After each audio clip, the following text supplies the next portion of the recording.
স্বাধীনতা লাগে, ব্যক্তিত্ব লাগে, বিশ্বাসঘাতকতা ত্যাগ করতে হয়। 12 বছর নয়, বহুদিন পরে ইউসুফ আলাইহিস সালাম বলছেন জুলাইখাকে জাতির সামনে ঘোষণা দিতে হবে, অন্যায় আমি জুলাইখা করেছি, ইউসুফ করেনি। সম্মানিত দিনী ভাই বোন, আমার এখানে জরুরি কয়েকটি কথা, দয়া করে যে যেখানে আছেন দিনী ভাই বোন, আত্মীয় স্বজন, এলাকাবাসী, দেশবাসী, আপনাদের ভালোবাসার খাতিরে আব্দুল্লাহ আব্দুর রহমান আব্দুর রহিমকে দেখবেন আশা করে এসেছেন। দেবীনগরের সন্তান তারা, আপনার সন্তান তারা, আপনাদের ভাই তারা, আপনাদের ভাতিজা তারা। নিজের ছেলের উপরে ভালোবাসা যেমন, তাদের উপরে আপনাদের ভালোবাসা তেমন। এটাই কামনা করো তো তাদের জন্য আমি আপনাদের কাছে দোয়ার দাবি রাখি এই মর্মে যে আল্লাহ যেন তাদের খিদমতকে কবুল করেন, আল্লাহ যেন তাদেরকে জাতির সামনে গ্রহণীয় করেন, আল্লাহ যেন তাদেরকে তাকওয়া ভিক্ষা দেন, পরহেজগারিতার ভিত্তিতে জাতির সামনে কোরআন এবং সহিহ হাদিস পেশ করবে, জাতির ভবিষ্যৎ কল্যাণ নিয়ে তারা আলোচনা করবে, জাতিকে পরকালমুখী করবে। এইটাই আমি দিন রাত আল্লাহকে বলছি। আমি যেটা আরও চেয়েছি, আমার মনে বড় স্বাদ, আমি এ দেশের মাটিতে উন্নত মানের প্রতিষ্ঠান গড়বই ইনশাআল্লাহ, যেখানে ছেলে মেয়ে বাংলা, ইংরেজি, আরবি উন্নত মানের শিক্ষা অর্জন করে জাতির অন্যায়ের বিরুদ্ধে লড়বে, মুখে কলমে মিডিয়ায় লড়বে ইনশাআল্লাহ। এই সুবাদে দিন কাটাচ্ছি। জামিয়া সালাফিয়া ডাঙ্গিপাড়া পাওয়া রাজশাহী প্রায় 40 বিঘা জমির ওপরে অবস্থান করে। জামিয়া সালাফিয়া তানোর রাজশাহী এইটা প্রায় 60 থেকে 70 বিঘা জমির ওপরে নির্মাণ হতে যাচ্ছে। জামিয়া সালাফিয়া রূপগঞ্জ, নারায়ণগঞ্জ, ঢাকা প্রায় 100 বিঘা জমির ওপরে অবস্থান করে। জামিয়া সালাফিয়া দিনাজপুর তেঘরা এটা প্রায় 20 বিঘা জমির ওপরে অবস্থান করে। জামিয়া সালাফিয়া চট্টগ্রাম রেডি আছে, চলমান হয়নি। জামিয়া সালাফিয়া বরিশাল চলমান আছে। জামিয়া সালাফিয়ার জন্য কুষ্টিয়ায় জমি কিনা আছে। জামিয়া সালাফিয়ার জন্য যশোরে জমি আছে। জামিয়া সালাফিয়ার জন্য ফেনীতে জমি আছে। জামিয়া সালাফিয়ার জন্য বগুড়ায় জমি আছে। জামিয়া সালাফিয়ার জন্য ময়মনসিংহ জেলায় জমি আছে। জামিয়া সালাফিয়ার জন্য কুমিল্লায় জমি প্রস্তুত আছে। সারা দেশ জুড়ে বড় বড় জেলায় জামিয়া সালাফে গড়ব ইনশাআল্লাহ। সারা দেশ জুড়ে মক্তব পরিচালনা করব ইনশাআল্লাহ, যেখানে ছেলে মেয়ে আকীদা সংশোধন করবে এবং নিজেকে মুক্তি করবে গোলামি থেকে। লন্ডন আমেরিকায় যাই, যেতেই মিথ্যা কথা বলা লাগে, ওই দেশে গিয়ে সুদ নিয়ে জীবিকা নির্বাহ করা লাগে, মিথ্যে করে একটা মেয়েকে বিবাহ করা লাগে, তাহলে 2 জন লোকের ভাতা পাওয়া যায় এমনিতেই। বউ সাজে যেই সেও টাকা পায়, বউ সাজায় যে সেও টাকা পায়। ভিত্তি হচ্ছে সুদের উপরে, চলাফেরা হচ্ছে মিথ্যার উপরে। বিদেশে গিয়ে দিন ধর্ম বিক্রি করে, স্বাধীনতা বিক্রি করে মুসলিম দিন কাটায়। পদ্মা সেতু তৈরি করে বিদেশের লোক, বাংলাদেশের লোক তারা লেবার হিসাবে কাজ করে। আমাকে বলছে আব্দুর রাজাক সাহেব, আপনি জামিয়া সালাফিয়ায় সায়েন্স খুলেন না কেন? আমার জন্মভূমি দেবীনগরে সায়েন্স আছে, এদেশের বড় বড় স্কুলে সায়েন্স আছে। তার ছেলের ফলাফল কি আমাকে শোনান। বাপে তো বহু টাকা খরচ করেছে, লক্ষ লক্ষ টাকা খরচ করে ছেলেকে মানুষ করেছে। ফলাফলে দেখা গেল সেই দিন বেশ হুঁশিয়ার, বুদ্ধিমান, সচেতন, মেধাবী ছেলেটা, দেবীনগরের ছেলেটা গাড়ি থেকে নামলো। পরনে প্যান্ট আছে, প্যান্ট টাকনোর নিচে আছে, দাড়ি চাঁচা আছে, হাতে সিগারেট আছে, গলায় টাই আছে। এইভাবে গাড়ি থেকে নামলো। একটু পরে গাড়ি থেকে নামলো বৌমা, হালকা হালকা গায়ে কাপড় আছে। একটু পরে নাতনি গাড়ি থেকে নামলো, পুতিন গাড়ি থেকে নামলো, গায়ে কাপড় নেই, দেখি গাড়ির পিছন দিকে কুকুর আছে। বলেন টাকাটার অবস্থা কি হলো? এরই নাম সায়েন্স। এবার আপনি দেখতে পারেন, বাড়ি যান ঢাকায়, ঢাকায় আপনার ওই পিজি হাসপাতালে ছেলে প্রতি মাসে 3 লক্ষ টাকা মাসে বেতনে চাকরি করে। প্রিসক্রিপশন ওই কোম্পানি লিখেছে, যে কোম্পানি তাকে টাকা দেয়। ও জানে এর চেয়ে ওষুধ ভালো আছে। ও তো শয়তান, ও একটা আস্ত শয়তান, ও একটা প্রতারক। আপনারা বাপ মা প্রতারক। আপনি আপনার ছেলে মেয়ে কবর দিয়েছেন। এই জাতীয় শিক্ষিত, এই ব্যক্তিও শিক্ষিত। এই ছেলে মেয়ের কি উপকার করতে পারে? আমার নামে 5,000 কোটি টাকার মামলা হবে কেন? আমি ঠাকুরের কি করেছি? ঠাকুর বলেছে, ও কালিমা তোমার আকাশ, ও মা তোমার বাতাস। আমি বলেছি, ও ঠাকুর তোর বাপের আকাশ, কালিমার বাপের আকাশ।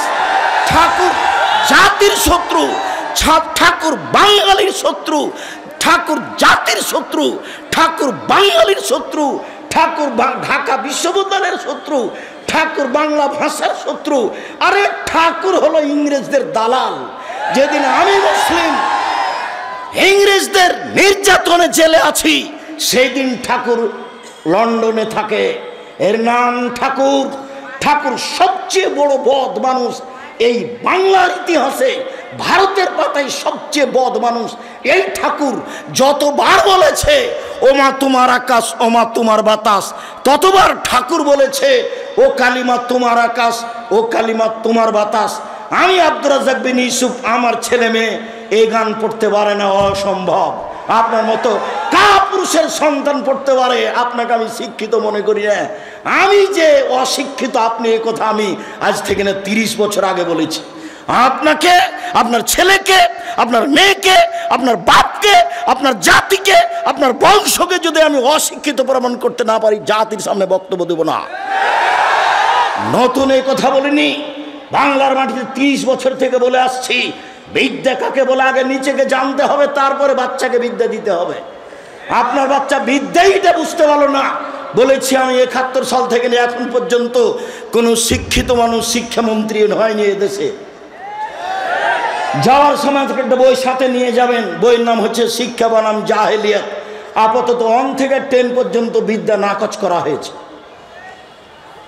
নিয়ে যাবেন সাথে, বইয়ের নাম হলো শিক্ষা বনাম জাহেলিয়াত। আরে বেগম রোকেয়া শিক্ষিতা মহিলা হলো কিভাবে? অবাক কথা।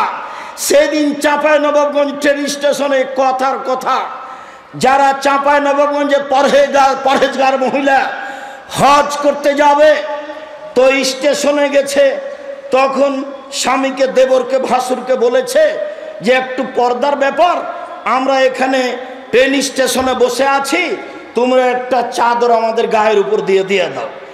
এবার ট্রেন স্টেশন মাস্টার পাশ দিয়ে হাঁটছে প্ল্যাটফর্মে, আর বলছে কি ব্যাপার, কিসের বস্তা এগুলি? লাথি মেরে মেরে দেখছে কি ব্যাপার, কিসের বস্তা এগুলি? বেগম রোকেয়া নিন্দা করছে আপনাকে। বেগম রোকেয়া শিক্ষিতা মহিলা হলো কিভাবে? আপনি তার বইটা পড়ে দেখেন, থুথু দিতে হবে। আমি বললাম, ও কাজী সাহেব, আপনার যে খাতার বিবাহ স্টেশনের জন্য আছে, ওইটাকে আমি টয়লেট পেপার হিসাবে ব্যবহার করা পছন্দ করি না। কেন? ওতে 4 জনের সাক্ষী আছে। 4 জনের সাক্ষী জেনা প্রমাণ করা লাগে। জেনা প্রমাণ করতে কয়জন সাক্ষী লাগে? 4 জন। তো বিবাহতে তো আল্লাহর নবী 2 জনের কথা বলেছেন, তো এটা কি জেনা প্রমাণ করছেন না বিবাহ? তো বলেন তো আপনার খাতা খান কেমনে চলতে পারে, কিভাবে চলতে পারে? মানে আব্দুল্লাহ যেটা বললো সব কিছুই মিথ্যার উপরে চলছে, সব কিছু। যেটা আমি বলেছি আমার দেবীনগর জন্মভূমি গ্রাম হিসাবে, যে দেখো ডুলি বিবি প্রথা এমনভাবে ভুলে যেতে হবে, ডুলি বিবি শব্দটার মুখের উপরে পেশাব করে দিতে হবে। আজ থেকে নিয়ে 20 বছর পরে কোনো ছেলে কোনো মেয়ে যদি বলে ডুলি বিবি, তাহলে আরো 5 জন যেন বলে ডুলি বিবি কি গো, ডুলি বিবি কি, তার মানে কি, এটা যেন বলে। এমনভাবে ভুলে যেতে হবে। মারিয়াম জন বলছে নাসিয়াম মানসিয়া, আমি জাতির অন্তর থেকে মুছে যেতে চাই। আরে ছি ছি ছি, আমি মারিয়াম, আমার বিবাহ হয়নি, আমার স্বামী নেই, আমি জেনাও করিনি, আমি ঈশাকে জাতির সামনে কি দিয়ে বুঝাবো? আমি ঈশাকে জাতির সামনে কি দিয়ে বুঝাবো? আমি যখন ঈশাকে নিয়ে গ্রামে গেলাম, গ্রামের লোক ঠিকই বললো, ছি ছি ছি ছি ছি, তোমার মা কত ভালো মানুষ, জেনা করেনি। আরে তোমার বাপ কত ভালো মানুষ, কোনোদিন জেনায় লিপ্ত হয়নি। আর তুমি তার মেয়ে জেনা করেছ, অবৈধ সন্তান কাঁধে করে গ্রামে নিয়ে এসেছ। আগে এই বাক্য বলেছিলেন মারিয়াম, আল্লাহ কুনতু নাসিয়া মানসিয়া, আমি এমন হতে চাই, মানুষের অন্তর থেকে মুছে যেতে চাই, মানুষ যেন কেউ না জেনে মারিয়ামকে। ডুলি বিবি তেমন শব্দ ভুলে যেতে হবে। যদি আমি বলেছি চাঁপাইনবাবগঞ্জ জেলার বিবাহের শুরু থেকে শেষ পর্যন্ত একটা কাজও জায়েজ নয়, আমার জানা অনুপাতে একটা কাজও জায়েজ নয়। এখন নতুন কোনটা হলো নাকি মৌলানা খাড়গাঁয়ের মৌলানা, নামটা এখন ভুলে যাচ্ছে, আমার চাচাতো ভাইয়ের বিবাহ পড়ালেন, বিবাহ পড়ে বদরের আব্বা। বিবাহ পড়ানোর পরে বলছেন যে উঠো উঠো উঠো, 2 রাকাত সালাত আদায় করো, উঠো 2 রাকাত সালাত আদায়। বিবাহ পড়ানোর পরে 2 রাকাত সালাত আদায় করতে হবে। আর এখন বলছে বিবাহ পড়ানোর শেষে বলছে দাঁড়িয়ে বলো ওয়ালিমা, ওয়ালিমার দাওয়াত, ওয়ালিমার দাওয়াত। আরে বাসর রাতের সকালে হবে ওয়ালিমার দাওয়াত, বিবাহ পড়ানোর পরে ওয়ালিমার দাওয়াত হয় কি করে? বিবাহ পড়ানোর পরে কেউ কি দোয়া পড়তে হবে কারো জানা নাই। আন্ধা কো আন্ধা পড়াতা হয়, ধর্ম এমনিতেই চলছে। সম্মানিত দিনী ভাই বোন, আমি আপনাদের এখানে যেটা বলতে চাইছি, এ দেশে দুর্নীতি, শয়তানি, ধোঁকাবাজ, রাহাজানি, লুটতরাজ, অবিচার, মারামারি, অন্যায়, পাড়া প্রতিবেশীর সাথে দুরাচার, এইসব গতিবিধি জোরালোভাবে শক্তি প্রয়োগ করে কলা কৌশলে বন্ধ করতে হবে। এইসব কলা কৌশলে বন্ধ করতে হবে। সম্মানিত দিনী ভাই বোন, আমি এখানে কয়েকটি হাদিস, কয়েকটি আয়াত আপনার পেশ করি। পেশ করার পূর্বে বলে, এই ছেলে বসো, পরিবেশ নষ্ট করতে চাচ্ছ কেন?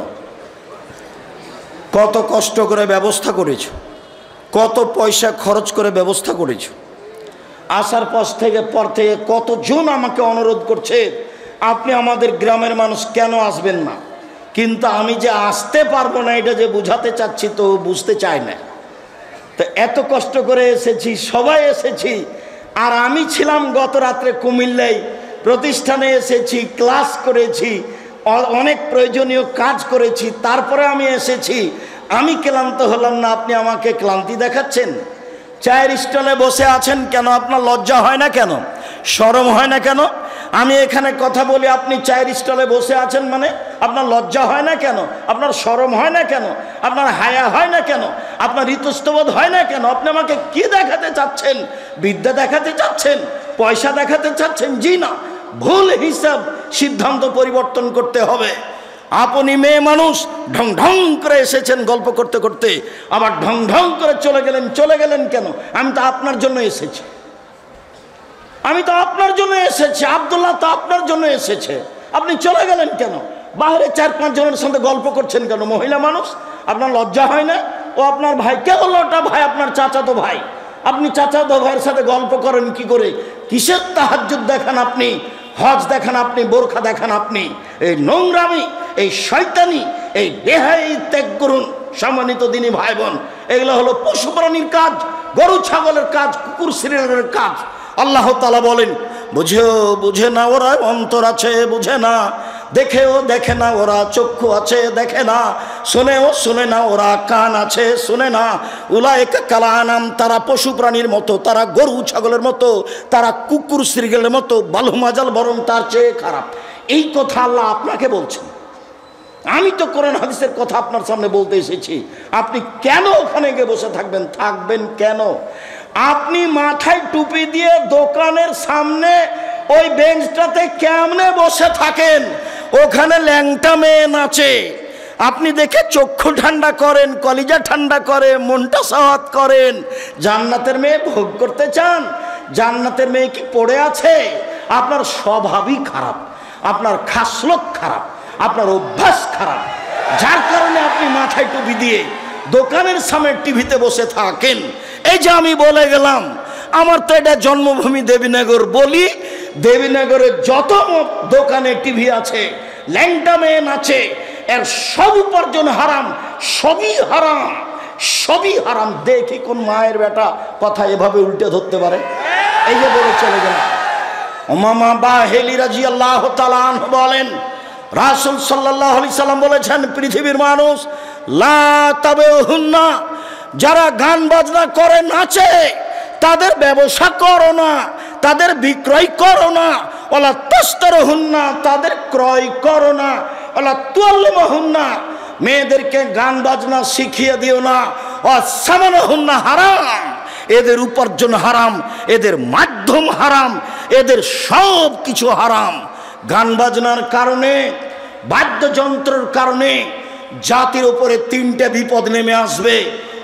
এক, ভূমিকম্প হবে। দুই, আকার আকৃতি পরিবর্তন হবে। সন্ধ্যায় থাকবে মানুষ, সকালে হবে শোর। সন্ধ্যায় থাকবে মানুষ, সকালে হবে বানর। তিন, সমস্যা নেমে আসবে গান বাজনার কারণে, মদ পান, বিড়ি তামাক, জর্দা, সিগারেট, গুলের কারণে তিনটে বিপদ নেমে আসবে। এক, ভূমিকম্প হবে। দুই, আকার আকৃতি পরিবর্তন হবে। সন্ধ্যায় থাকবে মানুষ, সকালে হবে শুকুর, শোর, একবারে হুবাহু শোর হয়ে যাবে। সকালে হবে বানর। তিন, সমস্যা নেমে আসবে। মাদ্রাসায় মারামারি, মসজিদে মারামারি, হিংসা বিদ্বেষে ভরা। দেবীনগর ঈদগাহের মাঠ আমি অন্তত 10 বার পরিবর্তন করতে চেয়েছি। বলেছি চলেন আশেপাশের বাড়ি কিনে নিয়ে এটা বড় করি। বলেছি চলেন এটা বিক্রি করে দিয়ে মাঠে, নদীর ঘাটে বড় একটা ঈদের মাঠ তৈরি করি। কেউ সাড়া দেয় না। কোথায় রহস্য? বলেছি দেবীনগরের মাদ্রাসার জমি বিক্রি করে দেওয়া হোক, বাইরে 10 বিঘে জমি কিনে মাদ্রাসা তৈরি করব। কোথায় সমস্যা আমি বুঝতে পারি না। সমস্যা নিয়ে আপনি দুনিয়া থেকে চলে যান, এভাবেই থেকে যান। কেন আমি এভাবে আগাতে পারি না? আপনি চান না যেই যায় আমার সামনে সেই বলে নিজের জন্য তো কিছু করেন না, যা দেবীনগরের জন্য তো কিছু করেন না, চাঁপাইনবাবগঞ্জের জন্য তো কিছু করেন না। আমি টিকতেই পারি না, তো আমি করব কি? আমি তো এখানে টিকতেই পারি না। আমি যদি কালকে ঈদের মাঠে দেবীনগরে উপস্থিত হই, বড় বড় হুজুর তারাই নাকি ঈদের মাঠে কথা বলবে, তা আমি তো ওখানে পুঁটির মাছ ফেউসা, তা আমি আর কি করব? ওই হিসাবই করে না, পড়তে না জেনে বলছো ও ইমাম, তা আমি কি করতে পারি? করো যাও। এই তো অবস্থা আমি দেখতে পাচ্ছি। আমার এখানে হিংসার কিছু নেই, আপনি মনে কিছু নেবেন না। আপনার ওপর আমার ভালোবাসার অভাব নেই। কি বলতে চান কালকে ছেড়ে চলে যান, বাকিটা আমি দেখবো ইনশাআল্লাহ। কিভাবে করা লাগে সেটা আমি দেখবো। ঈদের মাঠ কিভাবে করা লাগে সেটা আমি দেখবো ইনশাআল্লাহ। আপনি আমাকে পরামর্শ দিবেন, অন্য কিছু করা লাগবে না, বাকি আমি দেখবো ইনশাআল্লাহ। জাতির যদি রাস্তাঘাট করে দিতে না পারি, জাতির যদি স্কুল কলেজ করে দিতে না পারি, জাতিকে চূড়ান্ত সঠিক ধর্ম দিতে পারবো ইনশাআল্লাহ। ধর্মের ব্যাপারে জাতিকে ফাঁকি দিয়ে পরকাল হারাতে রাজি নই। প্রতিষ্ঠান গড়তে পারি, আপনাকে গড়ে দেখাবো ইনশাআল্লাহ। আমি আপনার সাথে অদাবদ্ধ, জাতির সাথে অদাবদ্ধ। সম্মানিত দিনী ভাই বোন, বলছিলাম বিপদ তিনটি। এক, এজা সারেবুল খমুরা, যখন আপনি নেশাদার দ্রব্য পান করবেন তখন তিনটে বিপদ নেমে আসবে। ভূমিকম্প, শোর হয়ে যাওয়া সকালে, বানর, আর বিপদ। দুই, জাহারাতিল কায়নাত, মেয়েরা যখন নাচবে, সব দোকানে মেয়ে নাচে, ঘন্টার ঘন্টা বসে থাকেন আপনি টুপি মাথায় দিয়ে, সব দোকানে মেয়ে নাচে, সব বাড়িতে মেয়ে নাচে। নবী বলছেন যেদিন মেয়েরা নাচবে সেই দিন এই তিনটা বিপদ নেমে আসবে। ওয়াদারাবু বিল মাযিব, যেদিন বাদ্যযন্ত্র প্রকাশ পাবে, সব মোবাইলেই বাজনা বাজে, সব বাড়িতে বাজনা বাজে, সব দোকানেই বাজনা বাজে, দিব্যি দোকানে বাজনা বাজছে, টিভি চলছে, আর আপনি সেখানে বসে আছেন। আপনি বলছেন আমি 5 ওয়াক্ত সালাত আদায় করি, আপনি গ্রামের সর্দার, এগুলো বলছেন। আমি বলে গেলাম মধ্যে কিছু নিয়েন না, আপনি আমার ভাই, আপনি আপনার চাচা, আপনার স্বভাবই খারাপ, সেজন্য এখানে বসে থাকেন। আমাদের গ্রামের ভাষায় আপনার খাসলত খারাপ। কেন আপনি এখানে বসে থাকবেন? এখানে ন্যাংটা মেয়ে নাচে। আল্লাহর নবীকে বলছেন, যাবের আল্লাহর নবী, হঠাৎ যদি আমার চোখটা বেটি ছেলের উপরে পড়ে যায়, মহিলার উপরে, তা আমি কি করব? এটা জিজ্ঞাসা, হাদিস বুখারী মুসলিম। তখন আল্লাহর রাসূল তাকে বলছে, তিনি বলছেন ফা আমারানি, আল্লাহর নবী আমাকে বললেন আন আসরিফা বাসারি, আমার চোখটা আমি ফিরিয়ে নেব, আমার চোখটা আমি ফিরিয়ে নেব। তা আপনি টিভিতে কারণবশত যদি খবর শোনেন তো এভাবে থাকতে হবে, এভাবে থাকতে হবে। আপনি ওই রং মাখানো পতিতালয়ের মেয়েটার মুখখানের উপরে তাকিয়ে আছেন একবারে এক খেয়ালে, তখন আপনি তাহাজ্জুদ পড়েন। এটা হলো আল্লাহ হায়ামিন আল ঈমান ওয়াল ঈমান ফিল জান্নাহ, লজ্জাই হচ্ছে ঈমান, ঈমানই হচ্ছে জান্নাত। আল্লাহ হায়ামিন আল ঈমান, ঈমানই হচ্ছে জান্নাত, ঈমানই হচ্ছে জান্নাত, ঈমানই হচ্ছে লজ্জা, লজ্জাই হচ্ছে জান্নাত। আল্লাহ রাসূল বলছেন, সব নবী বলতেন এ জালাম তাস্তাহি ফাসনামা শেতা, সব নবী বলতেন।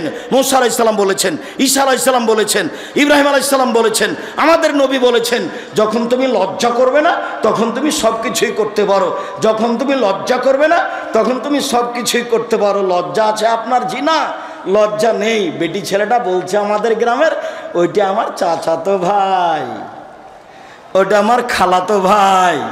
তো এখন বিবাহের বৈঠকে যেদিন কি খাওয়াচ্ছে থুবড়া, তখন বলছে যে অমুক ভাই আমরা ওর মুখখান ধরে আছে বলে আমরা সারা গ্রামের লোক তার কাছে টাকা পাবো। যুবতী বেটি ছেলেটা, লোকটা, ছেলেটা, যুবকটা মহিলাটার মুখে ক্ষীর তুলে দিল। বইয়ের মুখে ক্ষীর তুলে দিতে হয়, এটা আল্লাহ নবী বলছেন, হাদিস বুখারী মুসলিম। এই পাড়ার সবারই কি বেটি ছেলেটা বউ ধর্ম পাগল হয়ে গেছে? মুরব্বী মানুষরা আপনারা শরম পান না কেন? এই নীতির এই থুবড়া শব্দটাতে পেশাব করে দেন। থুবড়া আর এ দেশে কোনোদিন চলবে না। থুবড়া কি জিনিস? এত নোংরা জিনিস নাম থুবড়া এই শরীয়তে আসতে পারে কি করে? বাইনা কি জিনিস, বরদটা কি জিনিস, আমাটা কি জিনিস, খিরকাচি কি জিনিস, এই সব কিছুর মুখের উপরে পেশাব করে দিতে হবে, আর কোনোদিন আসবে না এগুলো বাড়িতে। মেয়ের পক্ষ থেকে জয়জন লোক গেছে, ছেলের পক্ষ থেকে এটা তার ডবল আসবে, ধর্ম পাগল হয়ে গেছে। আমের সময় আম দিতে হবে, আটা দিতে হবে, খাসি দিতে হবে। বোকা ছেলে, তুমি দিয়ে আসো তোমার শ্বশুরকে। তোমাকে তোমার শ্বশুর দিবে কেন? তুমি তো লালন পালন করে একটা মেয়ে পেয়েছো, আবার তো মেয়ের বাপকে দিতে হবে কেন এত কিছু? শুনুন, মহান আল্লাহ বলেন ইদফা বিল্লাতি হে আহসান।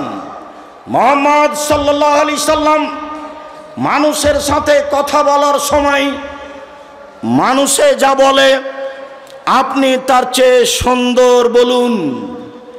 প্রতিপক্ষ যা বলছে আপনার কথা প্রত্যুত্তর যেন তার চেয়ে ভালো হয়।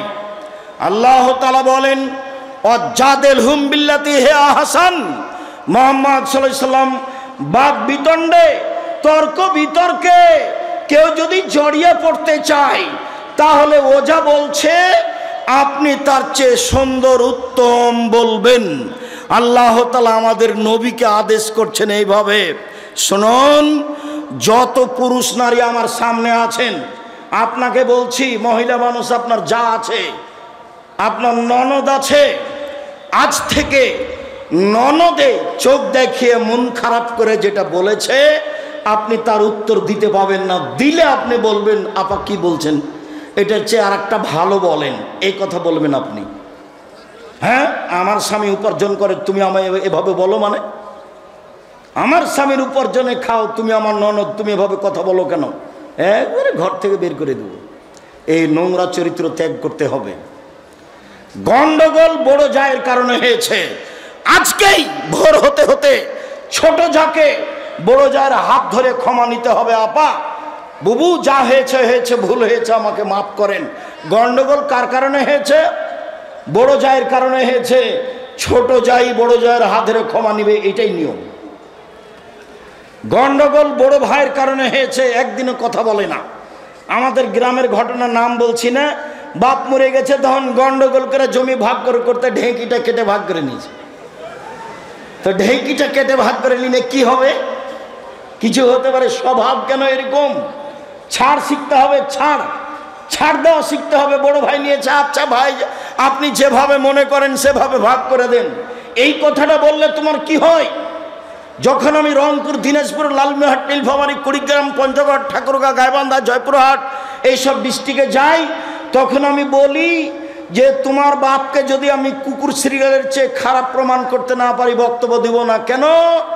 এইসব ডিস্ট্রিক্টের লোকেরা বোনদেরকে জমি দেয় না, এরা শ্বশুর কাছে যৌতুক নেই। তো তোমার বাপকে যদি আমি কুকুর শ্রীগালের চেয়ে খারাপ মনে করতে না পারি, প্রমাণ করতে না পারি, বক্তব্য দিব না।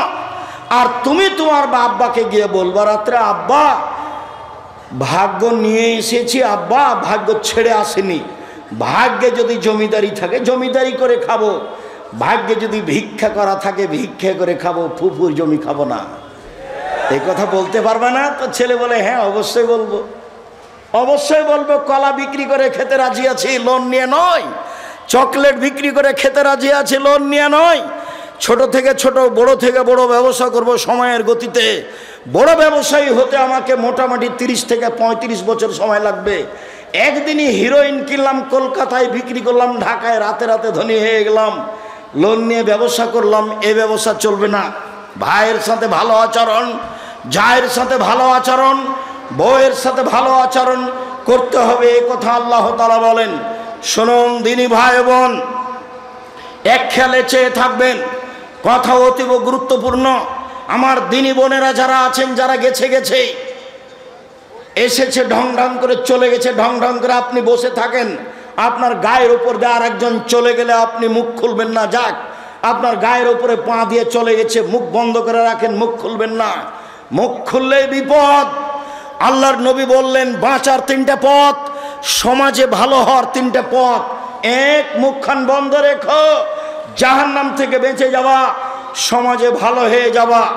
2, জরুরি প্রয়োজন ছাড়া বাড়ি ত্যাগ করবা না, জাহান্নাম থেকে বেঁচে যাওয়া, সমাজে ভালো হয়ে যাওয়া। 3, লেবগালা খাতে পাপের জন্য কাঁদো, পাপের জন্য কাঁদো রাতে, গভীর রাতে, তাহলে আল্লাহর কাছে ভালো হয়ে যাওয়া, জান্নাত পেয়ে যাওয়া, আর সমাজের লোক তোমাকে ভালোবাসবে। কাঁদলে জান্নাত হবেই। আল্লাহর নবী বলেন 3 শ্রেণীর চক্ষু জাহান্নাম দেখবে না, 3 শ্রেণীর মানুষ জান্নাতে যাবেই যাবেই যাবেই। 1 শ্রেণীর মানুষ বাকাত মিন খাসিয়াতিল্লাহ, যে আল্লাহর ভয়ে কাঁদে সে জান্নাতে যাবে। 2, হারাসাত ফি সাবিলিল্লাহ, যে আল্লাহর রাস্তায় পাহারা দেয়, দিন ধর্মের কাজ করে, সে জান্নাতে যাবে। 3, গাজাতান মাহারিমিল্লাহ, অপর নারীকে দেখে চক্ষু নিচু করে যে, সে জান্নাতে যাবে। টিভির অবস্থা কি হবে? গার্লস স্কুলের অবস্থা কি হবে? আপনার মহিলা কলেজের অবস্থা কি হবে? বেগানা নারীকে দেখে চক্ষু নিচু করে যে, সে জান্নাতে যাবে যাবেই যাবে। আল্লাহ রাসূল বলছেন লা ইয়ালাজান নারার রাজুলু বাকামিন খাসিয়াতিল্লাহ হাত্তা ইয়ালাদা লাবানু ফি দারে, গাভীর বাঁট থেকে চাপ দিয়ে দুধ বের করে ভিতরে ঢোকানো যায় না, যেমন আল্লাহর ভয়ে কাঁদে যে সে জাহান্নামে যাবে না, তেমন গাভীর বাঁট থেকে, বান থেকে, ওলান থেকে চাপ দিয়ে দুধ বের করে ভিতরে ঢোকানো যায় না, যেমন আল্লাহর ভয়ে কাঁদে যে সে জাহান্নামে যাবে না, তেমন সে জান্নাতে যাবেই যাবে। বলছিলাম মানুষের সাথে ভালো আচরণ করতে শিখুন। বলছিলাম ইবাদতের জগতে সবচেয়ে ভারী নেকির ইবাদত ভালো আচরণ। তাহাজ্জুদ পড়লে নেকি হবে, তবে সবচেয়ে ভারী নেকি হবে না। হজ করলে নেকি হবে, তবে সবচেয়ে ভারী নেকি হবে না। রমজান মাসে রমজানের সিয়াম পালন করলে এই নেকি, হজ করলে এই নেকি। আপনার দাড়ি পাল্লাই যত ভারী, ভালো চাল চলন, ভালো আচরণের নেকি আপনার দাড়ি পাল্লাই এর চেয়ে হাজারো গুণ, লাখো গুণ বেশি ভারী। আমি একটা হাদিস আগে বলি, এক খেয়ালে চেয়ে থাকবেন, 19-20 হয় না যেন। এই ছেলেরা, আর একজনের গাও থেকে হাত নামিয়ে নাও, আমার দিকে চেয়ে থাকো। আবু দারদা রাদিয়াল্লাহু তাআলা আনহু বলেন, রাসূল সাল্লাল্লাহু আলাইহি সাল্লাম বলেছেন, ইন্না আফকালা শাইইন ইদাউ ফি মিজানিল মুমিন ইয়াউমাল কিয়ামা খুলুকুন হাসান। মুমিন পুরুষ নারীর নেকির পাল্লায় সবচেয়ে যেটা ভারী নেকি রাখা হবে, মুমিন পুরুষ নারীর বিচারের মাঠে নেকির পাল্লায় সবচেয়ে যেটা ভারী নেকি রাখা হবে, সেটা হলো ভালো আচরণ, ভালো চাল চলন। লোকে বলে ছেলেটার স্বভাব ভালো, লোকে বলে ছেলেটার চাল চলন ভালো, এটাই হলো স্বভাব ভালো। লোকে বলে দুনিয়ার খারাপ, লোকে বলে শয়তান। ও দুমাখার কথা বলিও না তো, তাহলে তার চালচলন খারাপ, এটা মানুষে বুঝে। আবার একটু বলি, এখানে একটা অটো দাঁড়িয়ে আছে, আমি বসে আছি আর আপনি অটোতে উঠেছেন, উঠতেই লোকটা টান দিয়েছে, এখন আপনি আমার মুখের উপরে পড়ে গেছেন ব্যাগটা নিয়ে। তা আমি বললাম বসেন বসেন বসেন, কোনো সমস্যা নেই, বসেন। এইটা একটা আচরণ। আমি বললাম চোখ নাই, চোখ নাই, দেখতে পান না, এরকমভাবে উঠেন কেন, মানুষের গায়ের উপরে পড়ে যান, এটা একটা আচরণ। বলেন তো কোনটা ভালো? তাহলে মানুষ ভালোটা বুঝে। এইটার নেকি সবচেয়ে ভারী নেকি দাঁড়ি পাল্লাই। মনে রাখবেন, হিন্দুদের দাঁড়ি পাল্লা বিচারের মাঠে হবে না। কেন? তাদের নেকি নেই। ইহুদিদের দাঁড়ি পাল্লা বিচারের মাঠে হবে না। কেন? তাদের নেকি নেই। খ্রিস্টানদের দাঁড়ি পাল্লা বিচারের মাঠে হবে না। কেন? তাদের নেকি নেই। কাদিয়ানি, শিয়া, এ আকীদার যারা, তাদের বিচারের মাঠে পাপ নেকি ওজন হবে না। কেননা তাদের নেকি নেই। আল্লাহ তাআলা বলছেন ওয়ায়ুখাযু বিন-নাওয়াসি ওয়াল আকদাম, তার পা এবং মাথা ধরে তাকে টেনে হেঁচড়ে জাহান্নামে নিক্ষেপ করা হবে, তার পাপ নেকি ওজন হবে না। যারা মোমেন পুরুষ নারী নেকি করেছে, পাপ করেছে, এদের পাপ নেকি ওজন হবে। একাধিক আয়াত, একাধিক হাদিস বলছিলাম, মনে রাখা ভালো হবে। বিচারের মাঠে সবচেয়ে ভারী নেকির ইবাদত হলো ভালো চালচলন, ভালো আচরণ। ভালো চালচলন দিয়ে জান্নাতুল ফেরদাউস পাওয়া যায়। এমন কোনো ইবাদত নেই যা দিয়ে সরাসরি জান্নাতুল ফেরদাউস পাওয়া যাবে। হজ করে হয় না, সিয়াম পালন রোজা থেকে হয় না, সালাত আদায় করে হয় না, দান খায়রাত করে হয় না। ভালো আচরণ দিয়ে জান্নাতুল ফেরদাউস পাওয়া যায়।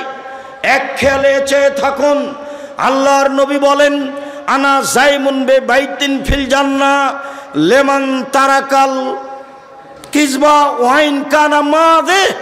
কেউ যদি মজাক করেও মিথ্যা না বলে, আমি মুহাম্মদ সাল্লাল্লাহু আলাইহি সাল্লাম তাকে জান্নাতে একটি ঘর নিয়ে দিব। কেউ যদি মজাক করে হলেও মিথ্যা না বলে, আমি তাকে জান্নাতে একটি ঘর নিয়ে দিব। তিনি বলেন ওবে বাইতিন লেমান তারাকাল মেরা ওয়াইন কানা মুহিক্কান। কেউ যদি তর্ক ছেড়ে দেয় সত্য হলেও, না আব্দুর রাজ্জাক সাহেব এটা বলেছেন, আরে না এটা বলেছেন, আরে না এটা বলেছেন, আসসালামু আলাইকুম গেলাম, আপনার সাথে আমি তর্ক করতে রাজি নই। সত্য হলেও যে তর্ক ছেড়ে দেয়, আমি মুহাম্মদ সাল্লাল্লাহু আলাইহি সাল্লাম তার জন্য জান্নাতে একটি ঘর নিয়ে দিব। এবার তিনি বলছেন ওয়ালাল জান্নাত লিমান হাসানা খলকাহু, যে তার চাল চলন ভালো করলো, আমি মুহাম্মদ সাল্লাল্লাহু আলাইহি সাল্লাম তাকে জান্নাতুল ফেরদাউস নিয়ে দিব। চাল চলন ভালো বলে কাকে? সকাল হতে হতে বড় ভাইয়ের হাত ধরে ক্ষমা নিতে হবে, দুইজনে একসাথেই চলতে হবে, ভাইয়ে ভাইয়ে। গলিতে বাবলা কাঠের কাঁটা দিয়ে রাস্তা ঘেরে দিয়েছে, দিয়ে বলছে তুই কোন দিকে যাবি যা, তুই কোন দিকে যাবি যা। ওর বউ বলছে যেতে যেতে দিবা না, যেতে দিবে না, ভালো করে বাঁধো, ভালো করে বাঁধো। বদ মায়া লোকটা বলছে ভালো করে বাঁধো, ভালো করে বাঁধো। কত খাসলত খারাপ গায়দেল নিবি, সেই স্বামীকে এইভাবে বলছে। অবাক কথা, স্বামীকে এইভাবে উদ্বুদ্ধ করছে অন্যায়ের পরে। এরপরে যদি এরকম কাজ করেন, সত্যি এরকম মহিলার উপরে গজব না চলো, একে তালাক দিয়ে দিন, একে বাড়িতে রাখা হবে। কি করে এই কথা বলতে পারে যে ভালো করে বেড়াতেন, ভালো করে বেড়াতেন, ও যেন বের হতে না পারে, ও যেন আমাকে গালি দেয়, আমাকে গালি দেয়, আমার গাছ সিম গাছটাকে ছাগল দেয় খাওয়াইয়ে দিয়ে আমাকে গালি দেয়। চাল চলন পরিবর্তন করতে হবে। দিয়াড়ে বাড়ি, এদিকে দেখেন, এই ছেলে খেয়াল করো, তোমার বাপ যখন ধান কাটছিল আইল তো নাই, তো ফাঁড়ি দিচ্ছে, তো মাঝামাঝিতে একটা ধানের গোছ পড়েছে, এটা কি করবে তোমার বাপ? তোমার বাপ যদি এটা নিজের দিকে নিয়ে নেয়, তোমার বাপ জালেম। বড় বড় আলেম ওলামা বসে আছে, দেখো ফতোয়া দেখি কিভাবে উল্টে দেয়। তোমার বাপের উচিত মধ্যের থোপটা কোন দিকে দিবে? প্রতিবেশীর দিকে দিবে। তোমার বাপ তোমার অভ্যাস, যখন ওই আল নাই সেই জমিতে হাল চাষ করেছ, তখনই এক ভাঁড় শেষ ভাঁড়টা চাপে ধরেছ। কি হবে এই দিয়ে? এই দিয়ে কি হবে? এরই নাম জুলুম, এরই নাম অন্যায়, এরই নাম অবিচার, এরই নাম শয়তানি, এরই নাম রাহাজানি, এরই নামই ডাকাতি। কেন আপনার স্বভাব এরকম হবে? আপনার খাসলত কেন এরকম হবে? কেন আপনার ছাড় নেই? ছাড় কেন নেই? কেন আপনার ভাইয়ের উপরে মুখের উপরে লড়ে যাবেন? কেন আপনার বোনের উপরে মুখের উপরে বলতে লাগবেন? কেন আপনার চাচার উপরে এভাবে মুখের উপরে বলতে লাগবেন? আসেন দেখে নিচ্ছি, আসেন দেখে নেবো আপনার ব্যাটা কটা কে কটা, এভাবে কথা বলবেন কেন? আসেন এদিকে সাইটে নেবো আপনাকে। এগুলো কি কথা? এগুলো কি কথা? স্বভাব একবারে এই স্বভাবের মুখে পেশাব করে দিতে হবে। এরপরে কোনোদিন এই স্বভাব নিয়ে আসতে হবে না। এটা খারাপ, এটা ভালো আচরণ নয়, এটা ভালো স্বভাব নয়, এটা খারাপ স্বভাব, এটা খারাপ খাসলাত, এটা খারাপ অভ্যাস। ছাড় দিতে হবে, নরম হতে হবে, নরম ছাড় দিতে হবে, নরম হতে হবে।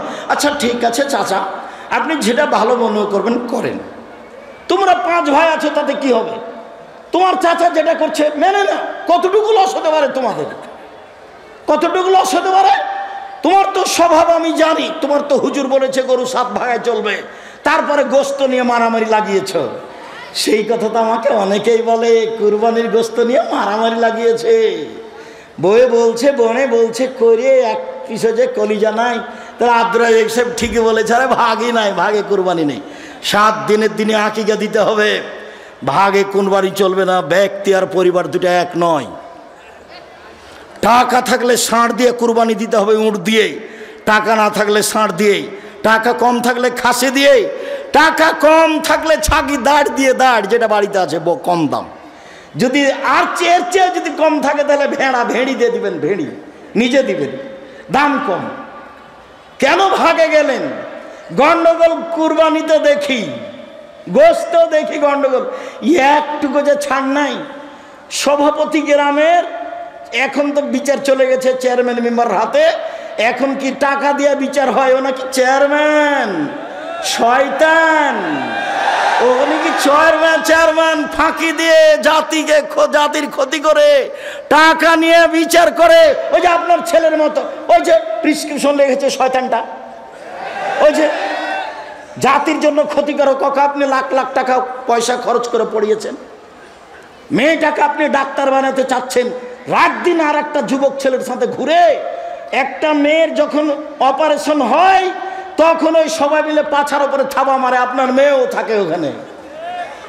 এই ছেলেগুলো জিজ্ঞাসা করেন, আপনার ভাতিজাকে জিজ্ঞাসা করেন, আপনার ভাতিজাকে জিজ্ঞাসা করে, হ্যাঁ বেটা এরকম কথা, চাচা একবারে এর চেয়ে বেশি। চাচা লজ্জা হয় না কেন আপনার? শরম হয় না কেন আপনার? হায়া হয় না কেন আপনার? ইতস্তবোধ হয় না কেন আপনার? বোধোদয় হয় না কেন আপনার? বোধগম্য হয় না কেন আপনার? বোধোদয় হয় না কেন আপনার? আপনি যে মানুষ, বুঝেও বুঝে না ওরা, অন্তর আছে বুঝে না, দেখেও দেখে না ওরা, চক্ষু আছে দেখে না, শোনেও শোনে না ওরা, কান আছে শোনে না। উলাইকা কাল আনাম, তারা পশু প্রাণীর মতো, তারা গরু ছাগলের মতো, তারা কুকুর শৃগালের মতো, বালহু মাজাল, বরং তার চেয়ে খারাপ। শুনুন, আপনার নেকির পাল্লায় সবচেয়ে ভারী নেকি ভালো আচরণ। শুনুন, সবচেয়ে দামি জান্নাত, জান্নাতুল ফেরদাউস পাওয়া যায় ভালো আচরণে, তাহাজ্জুদে নয়। জান্নাতুল ফেরদাউস পাওয়া যায় ভালো আচরণে, হজে নয়। হজে জান্নাত পাওয়া যেতে পারে, দামি জান্নাত, জান্নাতুল ফেরদাউস পাওয়া যায় সিয়ামে, রোজাতে নয়, ভালো আচরণে। এবার সবচেয়ে দামি জান্নাত, আবু মালিক আশআরী রাদিয়াল্লাহু তাআলা আনহু বলেন, রাসূল সাল্লাল্লাহু আলাইহি সাল্লাম বলেছেন, ইন্না ফিল জান্নাতে গরাফিরা যাহিরুহা মিন বাতিনিহা ওয়া বাতিনুহা মিন যাহিরিহা। জান্নাতে কতগুলি দামি দামি ঘর রয়েছে, উন্নত মানের পদার্থ দিয়ে তৈরি, যার বাহির থেকে ভিতর দেখা যায়, ভিতর থেকে বাহির দেখা যায়, খালি টক টক টক টক করছে, ঝকঝক করছে। তো সাহাবীগণ বললেন, লেমান হাজিহি, এত দামি ঘর কে পাবে? আল্লাহ রাসূল বলছেন, লেমান আলানাল কালামা, যার স্বভাব ভালো সে পাবে। যার স্বভাব নরম, ভাইয়ের সাথে ঝগড়া করে না, বোনের সাথে করে না, গ্রামবাসীর সাথে করে না, বউকে গালি দেয় না। কত যে মুখ খারাপ।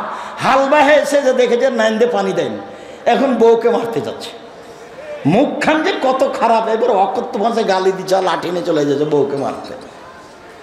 আরে তোমার জন্য ভাত রান্না করে দিয়েছে, এটাই তো অনেক। দিল্লির মেয়েকে বিবাহ করো, তারপরে কাজ করতে বলো, দেখে নিবা। খালি বলো না একটা উর্দু ভাষী মেয়েকে, আরবি ভাষী মেয়েকে বউ খালি বিবাহ করার পরে বলো যে একটু ভাত রান্না করবে না, তাহলে বলবে কে আমায় তারি দেশি আয়, কে আমায় তে বাঁধি আয়ে হ, আমি কি তোমার দাসী নাকি কাজ করবো? কি পেয়েছো তুমি? বাঙালি মেয়ে তো এত ভাত রান্না করেছে, গরুকে পানি খাওয়াইছে, নাইনদের পানি দিয়েছে, পোয়াল শুকিয়ে দিয়েছে, তারপরও লাঠি। স্বভাব কেন এমন? আজ থেকে পরিবর্তন করতে হবে, ভবিষ্যতে কোনোদিন বউকে গালি দিবেন না। দামি জান্নাত পাওয়া যায় ভালো আচরণে। চলুন দেখি ভালো আচরণে একসাথে বড় বড় দুইটি ইবাদতের নেকি হয় ভালো আচরণে। এক, নিয়মিত তাহাজ্জুদ পড়লে যত নেকি হয়। দুই, নিয়মিত রোজা থাকলে যত নেকি হয়। দুইটা মিলে যত নেকি হয়, ভালো আচরণে তত নেকি হয়। আয়েশা রাদিয়াল্লাহু তাআলা আনহা বলেন, ইন্নামাল মুমিন ইয়াজদু বিহুসনি খুলুকিহি দারাজাতাস সাইমুল কায়েম। তাহাজ্জুদ পড়ে যত নেকি হয়, নিয়মিত নফল সিয়াম রোজা থেকে যত নেকি হয়, ভালো আচরণে তত নেকি হয়। আজকে এই চাল চলন পরিবর্তন করতে হবে। জিন্দেগিতে কোনো মুরব্বী মানুষের উপরে ক্ষেপতে হবে না, অপমান করতে হবে না, ধমকাতে হবে না, ছাড় দিতে শিখতে হবে। সম্মানিত দিনী ভাই বোন, আমি আপনাকে আন্তরিকভাবে অনুরোধ করছি, আমি আপনার বাড়ির মানুষ, নিজের জন্য যেমন ভালো হওয়া চাই, আপনার জন্য তেমন ভালো হওয়া চাই। ছেলেরা শোনো, আমি তোমাদেরকে বলতে চাচ্ছি, তোমরাও তাড়াতাড়ি ফিরে আসো। মানুষকে অপমান করিও না, মানুষকে ক্ষমতা দেখায়ও না, দলীয় দাপট দেখায়ও না। যদি দেখাও তাহলে মনে রাখো ফেরাউন ডুবে গেছে 1500 বছর পরেও। যদি ক্ষমতা দেখাও তাহলে তোমাদের নেত্রীর বয়স হলো 45 মিনিট। তোমাদের নেত্রী ছেড়ে দিতে হবে কয় মিনিটের মধ্যে? 45 মিনিটের মধ্যে। দেখবা ক্ষমতা, ক্ষমতা দেখায় না, দেখবা ক্ষমতা, দেখো না। খুলনার অঘোষিত সম্রাট এরশাদ শিকদার, মেয়ের মাথার উপরে একটু হাত দেওয়ার সুযোগ হয়নি। খুলনার অঘোষিত সম্রাট এরশাদ শিকদার দাম্ভিকতা দেখিয়ে বাঁচতে চায় না, রাতে রাতে দেশ দখল। সকালে বললেন কুয়েত হলো ইরাকের 19তম প্রদেশ। এরপরে এমনভাবে চলে গেলেন প্রেসিডেন্ট সাদ্দাম দেশ থেকে, নিজে দেশের জজের হাতে ফাঁসি নিয়ে বিদায় নিলেন। নিরুপায়। দেখবেন নিরুপায় কাকে বলে দেখতে হবে হাতে নাতে 45 মিনিট। দেশের আলেম ওলামাকে জেলে দিয়ে, দেশের আলেম ওলামাকে ফাঁসি দিয়ে, দেশের জ্ঞানী গুণীকে জেলে দিয়ে, দেশের বিচারকে উঠিয়ে দিয়ে, বিদেশ থেকে টাকা পয়সা নিয়ে দেশ উন্নয়নের নামে কোটি কোটি টাকা আত্মসাৎ করে, মানুষজনকে জেলে রেখে, চোখ বন্ধ করে রেখে, দেশ বিদেশে গুম করে দিয়ে শেষ পর্যন্ত 45 মিনিটের মধ্যে দেশ ছেড়ে দিতে হয়েছে। তার নাম অত্যাচার। মনে রেখো, জুলুমবাজি করে এক ভাইয়ের জমি বেশি ধাল বেয়ে নিয়ে, একটা থোপ নিজের দিকে করে নিয়ে বেশি দিন টিকা যায় না। একদিন বয়স ছিল 40, দেখা গেল 60, দেখা গেল একদিন নেই, এরই নাম বয়স। সম্মানিত দিনী ভাই বোন, নাওয়াস ইবনে সামান বলছেন, আমি আল্লাহর নবীকে বললাম, আল্লাহর নবী, পাপ কি জিনিস, নেকি কি জিনিস? আল্লাহ রসুল বললেন, নেকি হলো ভালো আচরণ। আমি আল্লাহর নবীকে বললাম, আল্লাহর নবী, মা খায়রু মাতিল ইনসান, আল্লাহ তো মানুষকে অনেক নেয়ামত দিয়েছেন, বাড়ি গাড়ি জমি জায়গা অর্থ সম্পদ দিয়েছেন, সবচেয়ে দামি সম্পদ কি? তখন আল্লাহ রসুল বললেন, আল খলকুল হাসান, সেটা হলো ভালো আচরণ। সম্মানিত দিনী ভাই বোন, রাসূল সাল্লাল্লাহু আলাইহি সাল্লাম বলেন, আল্লাহ তাআলা বলেছেন এই সদাচরণ, আল্লাহ বলছেন সদাচরণকে, এই সদাচরণ শোন, মান ওয়াসালাকে ওয়াসালতুহু, তোকে যে নিবে আমি আল্লাহ তাকে নিব, তোকে যে ছেড়ে দিবে আমি আল্লাহ তাকে ছেড়ে দিব। সদাচরণ আল্লাহর আরশ ধরে ঝুলন্ত অবস্থায় বলে, সদাচরণ আল্লাহর আরশ ধরে ঝুলন্ত অবস্থায় বলে, মান ওয়াসালানি ওয়াসালাহুল্লাহ, ওমান কাতানি কাতাহুল্লাহ, যে আমাকে নিবে আল্লাহ তাকে নিবেন, যে আমাকে ছেড়ে দিবে আল্লাহ তাকে ছেড়ে দিবেন। যার ভালো আচরণ নেই তার আল্লাহ নেই। আব্দুর রাজ্জাক সাহেব, যার আল্লাহ নেই সে খায় কিভাবে? হিন্দু যেভাবে খায়, হিন্দু খেতে পায় না, ও এভাবে পাবে। সম্মানিত দিনী ভাই বোন, শেষে চলে আসলাম। আল্লাহ রাসূল বলছেন সবাই গ্রামবাসী, দেবীনগরের পুরুষ নারী এইভাবে থাকতে হবে। আল মুমিন লিল মুমিন কাল বুনিয়ান, একজন মোমেন পুরুষ নারী আর একজনের সাথে প্রাচীরের মতো। সুম্মা সাব্বাকা বাইনা আসাবিহি, ডান হাত বাম হাতের আঙ্গুলের ভিতরে ঢোকালেন। দেখেন দেখেন মহিলারা, আপনারা দেখেন এইভাবে থাকবে পুরুষ নারী। বুবু বুবু বলে কি বলছেন ওগুলো? এইভাবে ইনিস্তাকা রাহ ইস্তাকা করলো। মাথায় ব্যথা হলে সব ব্যথা। আমি যদি বিপদে পড়ি তাহলে আপনিও বিপদে পড়বেন, তার নাম মোমেন পুরুষ। আমি বিপদে পড়েছি তো আপনি খুশিয়ে বলছেন ঠিক হয়েছে ঠিক হয়েছে ঠিক হয়েছে। এই স্বভাব ঠিক নয়। আমার নিজের চোখে দেখা গরু জবাই করতে দেখেছি আমি নিজে। আর একজন প্রতিপক্ষের লোক বিপদে পড়েছে, তখন গরু জবাই করেছে। শুক্রিয়া। এই আচরণ ছেড়ে দিয়ে ভালো আচরণ গ্রহণ করতে হবে। যার নেকি বিচারের মাঠে সবচেয়ে ভারী নেকি। যাওয়ার সময় সব বই পুস্তক এখানে আছে। মোল্লা খান বাংলাদেশের দূরদূরান্ত হতে দেশবাসী এলাকাবাসী সবার উপস্থিতিতে আমি খুব খুশি হয়েছি। আপনার ভালোবাসা আল্লাহ কবুল করুক। আমার কোনো কথাই কষ্ট নিয়েন না। আমি আপনার গ্রামের মানুষ, তাই আপনার গ্রামের মতো করে বললাম, আমার জন্মভূমির মতো করে বললাম। এটা আপনাকে আসলে মূলত পরিবর্তনের লক্ষ্যে, আপনি মনে কিছু নিয়েন না। আমি আপনার খুশির আশাতে খুশি হয়েছি। প্রশাসনের পক্ষ থেকে আপনারা অনেকে এসেছেন, আমি আপনাদের শুকরিয়া আদায় করি। প্রশাসনদেরকে আমি স্বাগতম জানাই। আল্লাহ আপনাদের এই প্রশাসনিক দায়িত্ব পালনে তৌফিক দান করুক, রুজিতে বরকত দান করুক। আল্লাহুম্মা আমিন।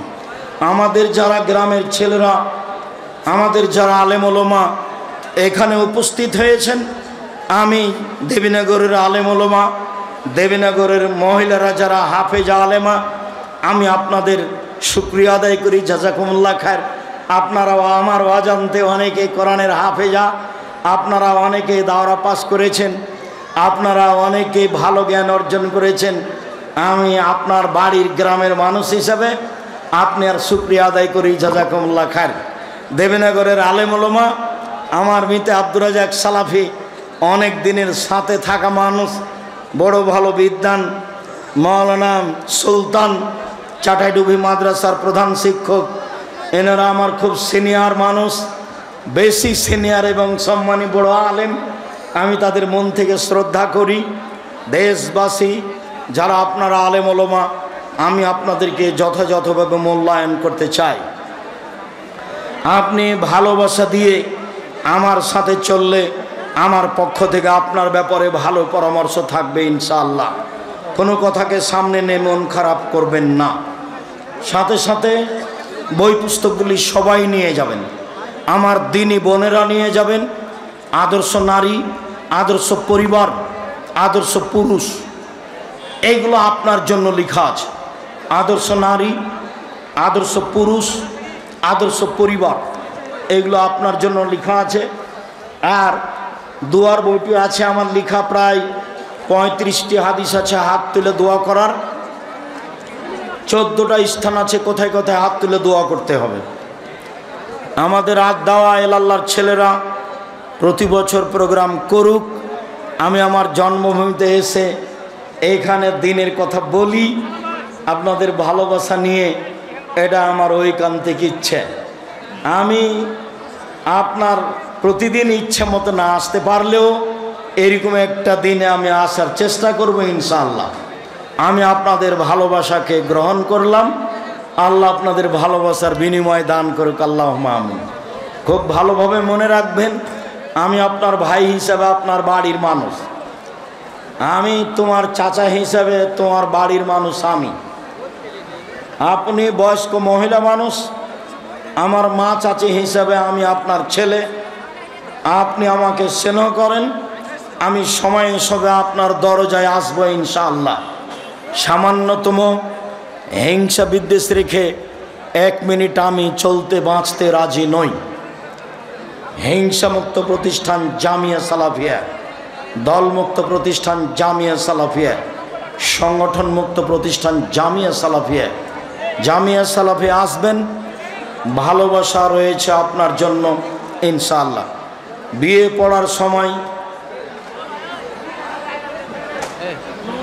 পড়ার সময় ইসলামে উকিল বাবা নামে কিছু আছে কি? জি না, উকিল বাপ হারাম, উকিল বাপ হারাম। বাপ বেঁচে থাকতে আর একজন যদি উকিল করা লাগে তাহলে বাপকে আগে মারতে হবে। তারপর আমার মিথ্যা কথা বললে আরো শক্ত করে বলতে, উকিল বাপ ফেরেছেন পাগলাম। চট্টগ্রামে বিবাহের দিন যে উকিল বাপ হয়েছে সেদিন থেকে ওই বাপ ওই বেটির বাড়ি বেড়াতে আসে, এই মেয়ে বাপের বাড়ি বেড়াতে যায়, বাপের সাথে আর যোগাযোগ নেই, উকিল বাপই বাপ চট্টগ্রামে। প্রিয় সাহেব, কবরে মাটি দেওয়ার সময় দাঁড়িয়ে মাটি দিতে হবে? জি, দাঁড়িয়ে দিতে হবে।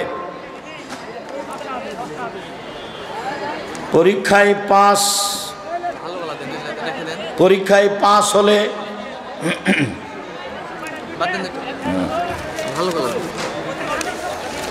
ওস্তাজি পিছনে কোনো ব্যক্তি সালাত আদায় করলে তার সামনে বসে থাকা ব্যক্তি উঠে যেতে পারবে? হ্যাঁ পারবে, ডানে বামে হয়ে পারবে।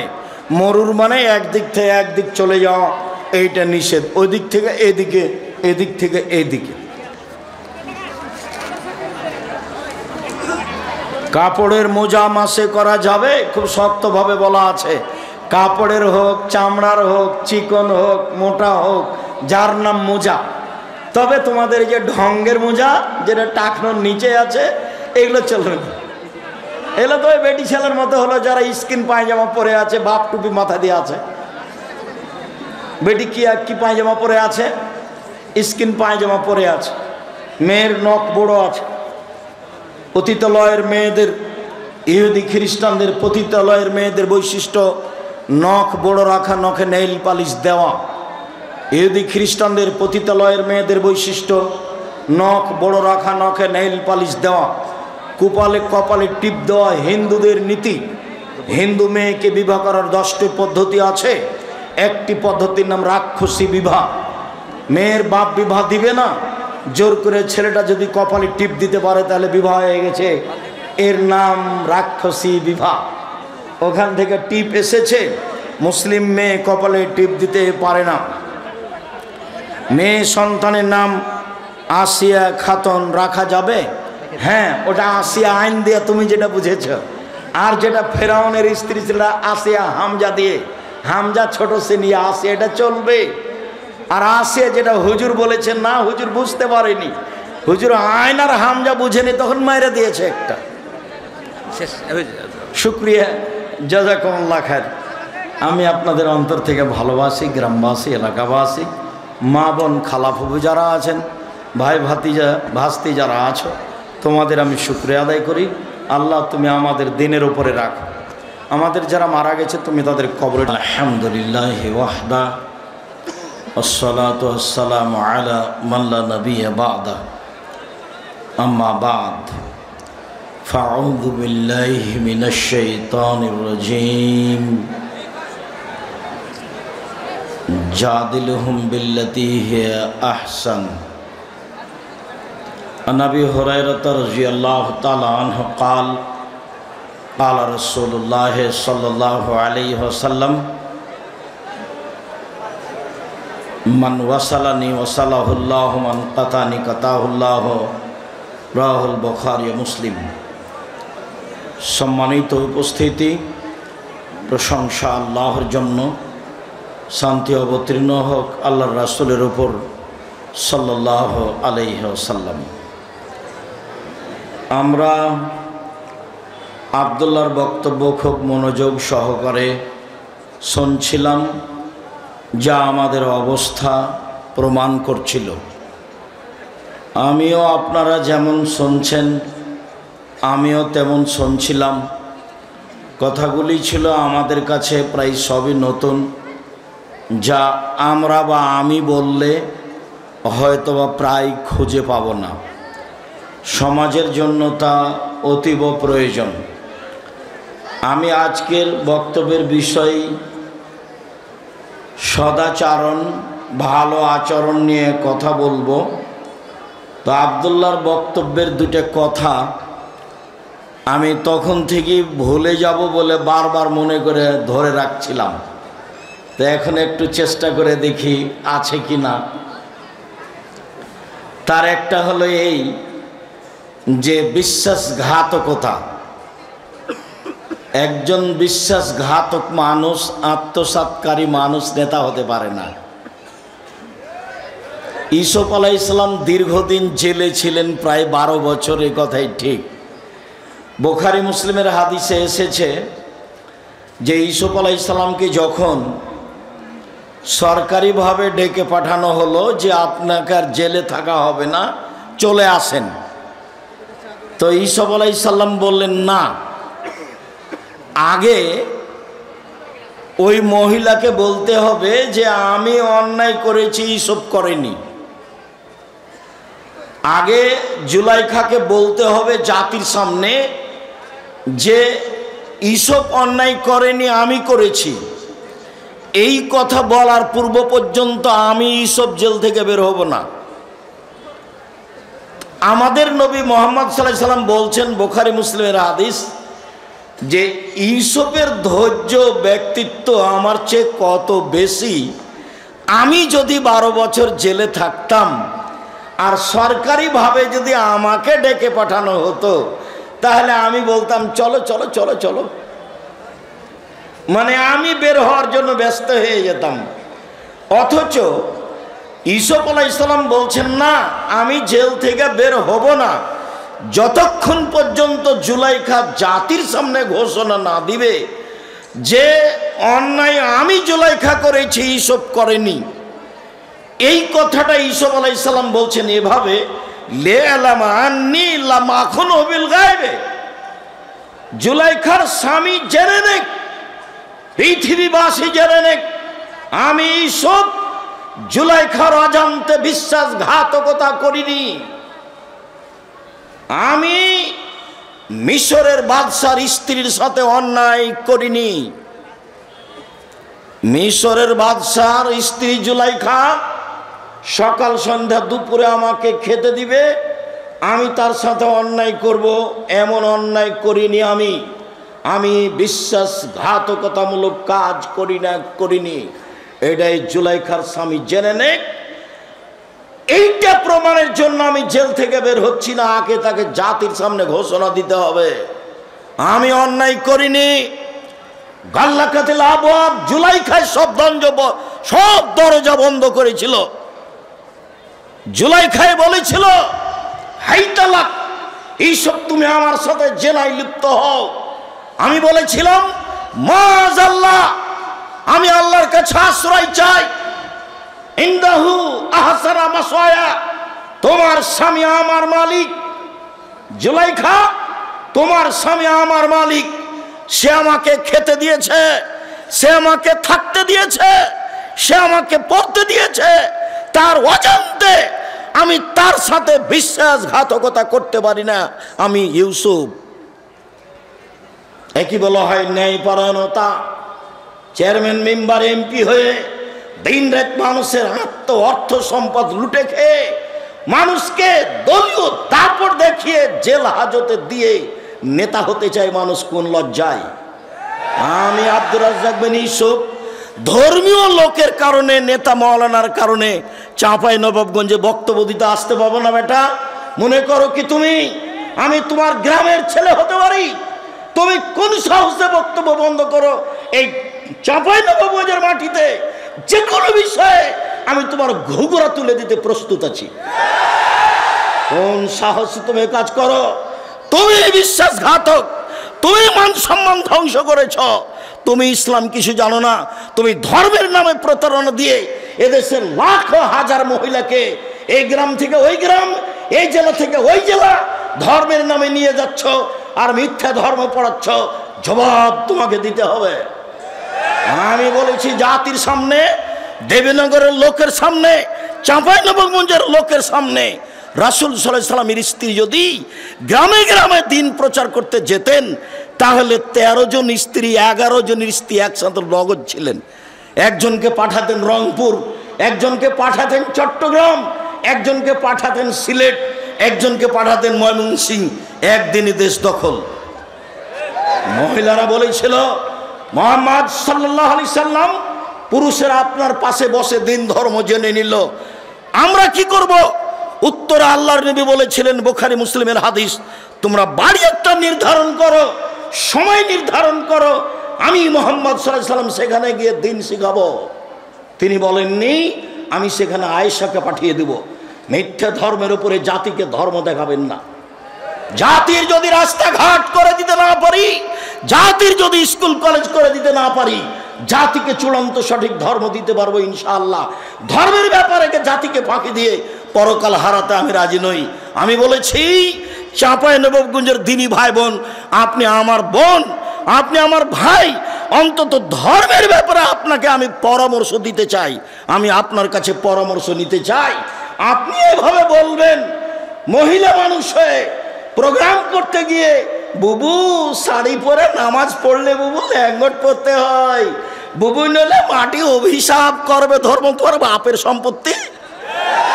তুমি ও কথা বললে কেন? তোমার নেতাকে চ্যালেঞ্জ, তোমার জাতিকে চ্যালেঞ্জ, তোমার বাপকে চ্যালেঞ্জ, তোমার বংশকে চ্যালেঞ্জ। প্রমাণ করো দেখি। আমি বেঁচে আছি, ধর্মকে উল্টা করে দেখে হিসাব দেখাবে না। আমার বুঝে তোমার শতকরা ধর্ম কথা মিথ্যে, ওরা ফাজালে আমল লিখেছে হাজারো কথা মিথ্যে, তোমারও লাখো কথা মিথ্যে। ধর্ম এরকম নয়। মানুষ মারা গেছে, সেই বাড়িতে তুমি লাশকে সামনে রেখে নামাজ পড়ো, লাশকে সামনে রেখে কোরআন পড়ো, আর তুমি হাত তুলে দোয়া করো। ধর্ম পাগল হয়ে গেছে।